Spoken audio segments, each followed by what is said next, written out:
ವೇದಿಕೆ ಮೇಲಿರ್ತಕ್ಕಂಥ ಎಲ್ಲ ಆಹ್ವಾನಿತ ಗಣ್ಯರೇ, ಎಲ್ಲ ಅಧಿಕಾರಿ ಸ್ನೇಹಿತರೇ, ಇಲ್ಲಿ ಇಷ್ಟೊಂದು ದೊಡ್ಡ ಸಂಖ್ಯೆಯಲ್ಲಿ ಅತ್ಯಂತ ಸಂಭ್ರಮದಿಂದ ಸಂತೋಷದಿಂದ ಭಾಗವಹಿಸಿರ್ತಕ್ಕಂಥ ಎಲ್ಲ ಆತ್ಮೀಯ ಅಣ್ಣ ತಮ್ಮಂದಿರೇ, ಅಕ್ಕ ತಂಗಿಯರೇ,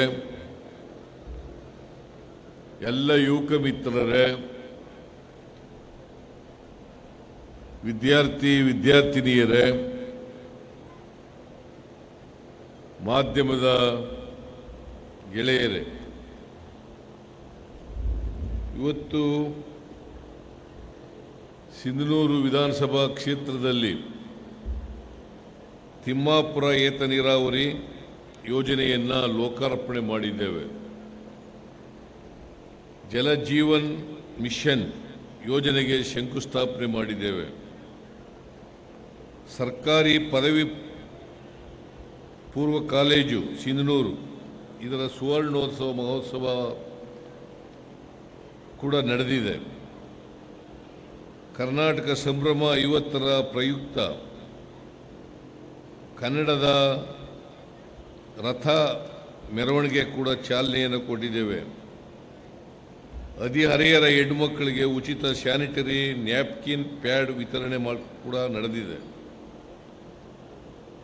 ಸಿಂಧನೂರು ನಗರ ಸಂಚಾರ ಪೊಲೀಸ್ ಠಾಣೆ ಕಟ್ಟಡದ ಉದ್ಘಾಟನೆಯಾಗಿದೆ. ಜೊತೆಗೆ ಸಿಂಧನೂರಿನಲ್ಲಿ ವಿವಿಧ ಅಭಿವೃದ್ಧಿ ಕಾರ್ಯಕ್ರಮಗಳಿಗೆ ಚಾಲನೆ ಕೊಡ್ತಕ್ಕಂಥ, ಶಂಕುಸ್ಥಾಪನೆ ಮಾಡ್ತಕ್ಕಂಥ ಕೆಲಸನೂ ಕೂಡ ನಡೆದಿದೆ. ಇವೆಲ್ಲವನ್ನು ಕೂಡ ಈ ಕ್ಷೇತ್ರದ ಶಾಸಕರಾದಂಥ ಹಂಪನಗೌಡ ಬಾದರ್ಲಿ ಅವರ ನೇತೃತ್ವದಲ್ಲಿ ನಾವೆಲ್ಲರೂ ಕೂಡ ನೆರವೇರಿಸಿದ್ದೇವೆ. ನೀವೆಲ್ಲರೂ ಕೂಡ ಸಾಕ್ಷಿಗಳಾಗಿದ್ದೀರಿ ಈ ಕಾರ್ಯಕ್ರಮಕ್ಕೆ. ಹಂಪನಗೌಡ ಬಾದರ್ಲಿ ಅವರು ಪದವಿ ಕಾಲೇಜು ಅದು 50ನೇ ವರ್ಷಕ್ಕೆ ಕಾಲಿಟ್ಟಿದೆ ಅಲ್ಲ, 50ನೇ ವರ್ಷಕ್ಕೆ ಕಾಲಿಟ್ಟಿದೆ.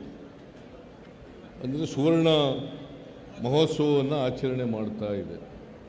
ಆ ಸುವರ್ಣ ಮಹೋತ್ಸವ ಕೂಡ ಆಚರಣೆ ಆಗಿದೆ. ಆ ಕಾರ್ಯಕ್ರಮನೂ ಕೂಡ ಇವತ್ತೇ ಸೇರಿಸಿದ್ದಾರೆ ಹಂಪನಗೌಡ ಅವರು. ಅದರ ಅಧ್ಯಕ್ಷರು ಅವರೇ ಆಗಿದ್ದಾರೆ, ಕಾಲೇಜಿನ ಅಧ್ಯಕ್ಷರು ಕೂಡ ಅವರೇ ಆಗಿದ್ದಾರೆ. ಜೊತೆಗೆ ನಿಮಗೆಲ್ಲ ಗೊತ್ತಿದೆ, ಕರ್ನಾಟಕ ನಮ್ಮ ರಾಜ್ಯಕ್ಕೆ ಕರ್ನಾಟಕಕರಣ ಆಗಿ 50 ವರ್ಷ ತುಂಬೋಗ್ಬಿಟ್ಟಿದೆ. ಕರ್ನಾಟಕ ಅಂತ ನಾಮಕರಣ ಆದದ್ದು 1973ನೇ ಇಸ್ವಿ. ಇವತ್ತು 2023ರಲ್ಲಿ ಇದ್ದೀವಿ. 50 ವರ್ಷ ತುಂಬೋಯ್ತು. ಹೋದ ವರ್ಷನೇ ಮಾಡಬೇಕಾಯಿತು 50ನೇ ವರ್ಷನ, ಆದರೆ ಹಿಂದಿನ ಸರ್ಕಾರದವರು ಮಾಡಲಿಲ್ಲ. ಅದಕ್ಕೆ ನಾನು ಘೋಷಣೆ ಮಾಡಿದ್ದೆ, ಈ ಸುವರ್ಣ ಮಹೋತ್ಸವವನ್ನು ನಾವು ಆಚರಣೆ ಮಾಡ್ತೇವೆ ಅಂತೇಳಿ ನನ್ನ ಭಾಷಣದಲ್ಲಿ, ಆಯವ್ಯಯ ಭಾಷಣದಲ್ಲಿ ಘೋಷಣೆಯನ್ನು ಮಾಡಿದ್ದೆ. ಅದಕ್ಕೋಸ್ಕರ ಇಡೀ ವರ್ಷ ನವೆಂಬರ್ 1ನೇ ತಾರೀಕಿನಿಂದ 2024 ನವೆಂಬರ್ 1ನೇ ತಾರೀಕಿನವರೆಗೆ ಇಡೀ ವರ್ಷ ಇಡೀ ರಾಜ್ಯದಲ್ಲಿ ಈ ಸುವರ್ಣ ಮಹೋತ್ಸವ ಆಚರಣೆಯನ್ನು ಮಾಡ್ತೇವೆ.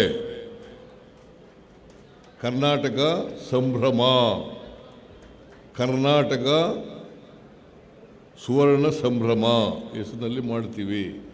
ಕರ್ನಾಟಕ ಹೆಸರಾಯಿತು, ಕರ್ನಾಟಕ ಹೆಸರಾಯಿತು, ಕನ್ನಡ ಉಸಿರಾಯಿತು. ಇದು ಘೋಷವಾಕ್ಯ, ಗೊತ್ತಾಯ್ತಾ? ಕರ್ನಾಟಕ ಹೆಸರಾಯಿತು, ಕನ್ನಡ ಉಸಿರಾಯಿತು. ಈ ಘೋಷವಾಕ್ಯದೊಡನೆ ಇಡೀ ರಾಜ್ಯ ತುಂಬ ಇಡೀ ವರ್ಷ ಈ ಕರ್ನಾಟಕ ನಾಮಕರಣ ಆಯ್ತಲ್ಲ, ಅದರ ಸುವರ್ಣ ಮಹೋತ್ಸವವನ್ನು ಸಂಭ್ರಮದಿಂದ, ಸಂತೋಷದಿಂದ, ಬದ್ಧತೆಯಿಂದ ಆಚರಣೆಯನ್ನು ಮಾಡ್ತಾ ಇದ್ದೀವಿ. ಅದನ್ನು ಕೂಡ ಇವತ್ತು ಮೆರವಣಿಗೆ ಮೂಲಕ ಆಚರಣೆ ಮಾಡ್ತಕ್ಕಂಥ ಕೆಲಸವನ್ನು ಮಾಡಿದ್ದಾರೆ. ಮತ್ತು ನ್ಯಾಪ್ಕಿನ್ ಕೊಡೋದು ಅದು ಇದು ಮಾಡ್ತಾ ಇದ್ದಾರೆ. ಹೆಲ್ತ್ ಆಮೇಲೆ ಎಜುಕೇಷನ್ ಡಿಪಾರ್ಟ್ಮೆಂಟ್ನವರು ಅದನ್ನು ಕೂಡ ಮಾಡ್ತಾ ಇದ್ದಾರೆ. ಆಮೇಲೆ ಯುವ ನಿಧಿ, ನಾವು ನಿಮಗೆಲ್ಲ ಗೊತ್ತಿದೆ, ಎಲ್ಲ ಮಹಿಳೆಯರು ಉಚಿತವಾಗಿ ನೀನು ಕಣಮ್ಮ, ನೀ ಕಾರ್ ಇಟ್ಕೊಂಡಿದೀಯಾ, ಎಲ್ಲ ಮಹಿಳೆಯರು ಕೂಡ ಉಚಿತವಾಗಿ KSRTC ಬಸ್ನಲ್ಲಿ ಪ್ರಯಾಣ ಮಾಡಬಹುದು. ಗೊತ್ತಾಯ್ತಾ ತಾಯಿ? ನೀನು ಮಾಡ್ತಾ ಇದೀಯಾ? Very good. ನೀವು ಎಲ್ಲ ಹೆಣ್ಮಕ್ಳು ಮಾಡ್ತಾ ಇದ್ದೀರಾ? ಹೆಣ್ಮಕ್ಳಿಗೆ 1,18,00,000 ಹೆಣ್ಮಕ್ಳು ರಿಜಿಸ್ಟರ್ ಮಾಡಿಸ್ಕೊಂಡಿದ್ದಾರೆ. ಇವತ್ತಿನವರಿಗೆ 120 ಕೋಟಿಗಿಂತೂ ಹೆಚ್ಚು ಜನ, 120 ಕೋಟಿಗೂ ಹೆಚ್ಚು ಜನ ಹೆಣ್ಣುಮಕ್ಕಳು ಪುಕ್ಕಟಿಯಾಗಿ ಬಸ್ನಲ್ಲಿ ತಿರುಗಾಡ ಮಾಡಿದ್ದಾರೆ. ಎಷ್ಟು ಜನ? 120 ಕೋಟಿಗೂ ಹೆಚ್ಚು ಜನ ಮಹಿಳೆಯರು ಫ್ರೀಯಾಗಿ ಟ್ರಾವೆಲ್ ಮಾಡಿದ್ದಾರೆ. ಹಿಂದೆ ಯಾವಲಾರು ಇತ್ತ ಈ ಥರದ ಕಾರ್ಯಕ್ರಮ?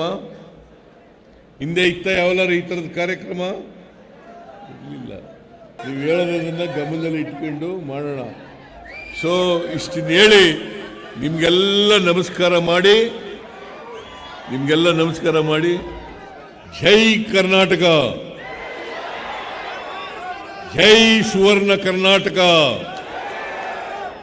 If you like this video, ಬೇಗ ಲೈಕ್ ಮಾಡಿ, ಕಾಮೆಂಟ್ ಮಾಡಿ, ಶೇರ್ ಮಾಡಿ ಹಾಗೂ ಯೋಯೋ ಟಿವಿ ಕನ್ನಡವನ್ನು ಸಬ್ಸ್ಕ್ರೈಬ್ ಮಾಡಿ.